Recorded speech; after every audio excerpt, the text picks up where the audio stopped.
नमस्कार. मी आणि माधवबागच्या पूर्ण सगळ्या टीमकडून गुढीपाडव्याच्या तुम्हाला सगळ्यांना हार्दिक शुभेच्छा. गुढीपाडव्याच्या दिवशी या गुढीचा अर्थ समजून घेणं खूप गरजेचं आहे. जेव्हा ही गुढी बघतो आपण, याच्यावरचा जो कलश आहे that is a symbol of abundance. पण त्याच अबंडन्स बरोबर आपल्याला कडुलिंबाचा पाला सुद्धा दिसतोय, आपल्याला गोड गोष्टी पण दिसत आहेत आणि छान छान फुलं सुद्धा दिसत आहेत.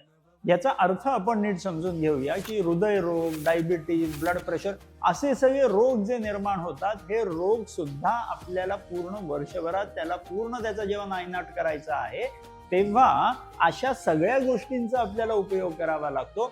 कधी कडुलिंबासारखं आपल्याला कडू सुद्धा खावं लागतं, कधी छान छान सगळं जिंकल्यानंतर गोड सुद्धा मिळणार आहे, आणि हे सगळं झाल्या कारणाने फुलांसारखं आपण स्वतःच्या आयुष्याला जपणार सुद्धा आहोत. सो सगळ्यांनी टार्गेट घेऊया की या नवीन वर्षात आपल्याला आपल्या शरीराला रोगमुक्त बनवायचं आहे. सो माधवबागकडून सगळ्यांना हार्दिक शुभेच्छा.